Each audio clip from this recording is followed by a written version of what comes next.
South by Southwest is currently underway, and I decided to give you some of my most anticipated films at the festival that I'm excited to watch and also talk about. So let's get on with it. Before we do, hit that subscribe button and notification bell. We're on the road to 40,000 subscribers. Follow us wherever you can as well if you want to keep up to some more up-to-date like announcements and things like that as we're covering the festival. So make sure you follow us on Instagram, on TikTok, or wherever you can find us. Our website is www.culturalextra.com. Let's get into it.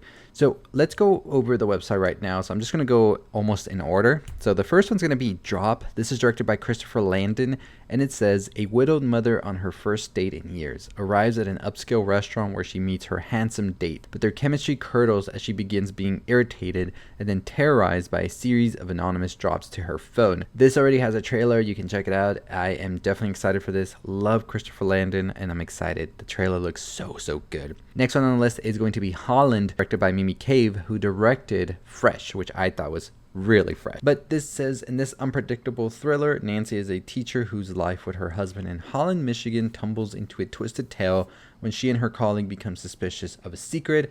Nicole Kidman, Matthew McFadden. You also have Gael Garcia Bernal. I'm ready. Trailer's out as well for this one. You can go check it out. I think it looks absolutely insane, and Mimi Cave has been a director that I've been waiting to see what else they're going to do next. Next film on the list is going to be Slanted. This is directed by Amy Wang, and it says, desperate to fit in, an insecure Chinese-American teenager undergoes experimental transracial surgery to become white in order to secure her chances of winning prom queen and the acceptance of her peers. Wild story. I'm excited for it and seeing what this one's going to be like. But yeah. Next one up is going to be American Sweatshop, directed by Uta Brezwitz, and this actually stars Lily Reinhardt. It says, Daisy, a young woman who works what has been called the worst job in the world, purging overtly hateful, sexual, and violent content from social media, and ends up fundamentally changed by her encounters with the darkest corners of the internet. Very curious about this one as well. Next one on the list is going to be Clown in a Cornfield, directed by Eli Craig. It says, a fading Midwestern town in which Frendo the Clown,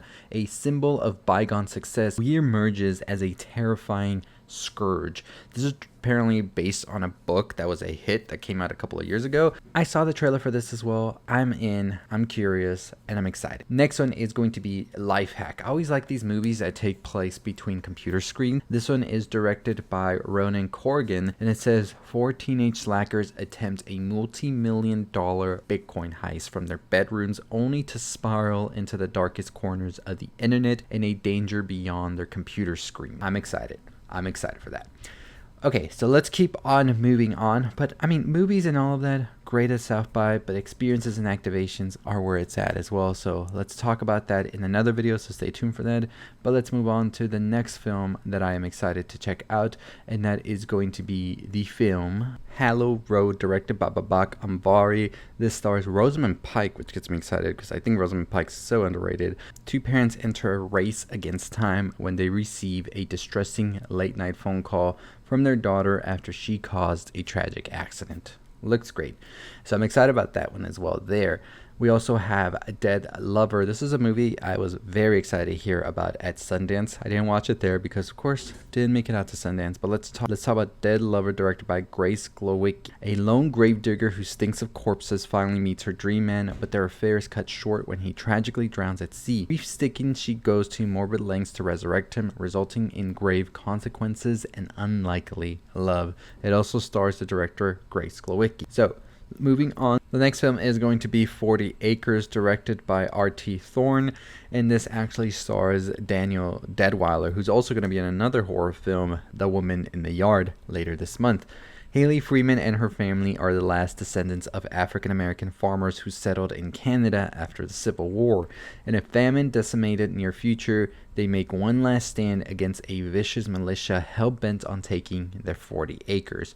This one just came across my, schedule this week, and I'm so anticipating it. Next one is going to be Friendship, directed by Andrew DeYoung. Suburban dad Craig has his life turned upside down by the arrival of a new neighbor. As Craig attempts to make a friend spiral out of control, their blooming relationship threatens to ruin both of their lives. Tim Robinson, Paul Rudd starring in this one. And Kate Mara's in this, and Kate Mara's in 3 movies at South by this year. Kate Mara, South by Southwest Queen of 2025, definitely. Last one is going to be, the last two on my list are definitely my highest anticipated films. First one being Together, directed by Michael Shanks, starring Dave Franco, Alison Brie. With a move to the countryside already testing the limits of a couple's relationships, a supernatural encounter begins an extreme transformation of their love, their lives, and their flesh. Last one, Touch Me, Addison Heyman, which means a story about two codependent best friends who become addicted to the heroin-like touch of an alien narcissist who may or may not be trying to take over the world. So those are my most anticipated movies at South by Southwest. I'm just giving you the quick rundown. I probably won't be able to see all of them, but I'm trying to watch a majority of them, especially the last two I told you. So stay tuned for my thoughts and my reviews. Quick fire thoughts and all of that will definitely come after each one. And I'm so excited to be covering the festival. So very, very gracious to all of you, because that's why we get these opportunities, because every one of you who come and watch the videos, subscribe and all of that. So I want to ask you, go ahead and subscribe and hit that notification bell so you don't miss out on the video, and we get to do more of these opportunities and tell you all about it and showcase it. This is the first year I'm going to attempt to do vlogs for the channel at South by Southwest, so I'm very excited, I'm very nervous, but we'll see. We'll get it done. As always, I'll say I love you next time. Follow us wherever you can, whether it's Instagram or TikTok or our website, www.culturelixir.com. And if you're going to be at South by Southwest, let me know which movies you're most excited to check out, and I'll see all of you next time. As always, stay safe, stay positive.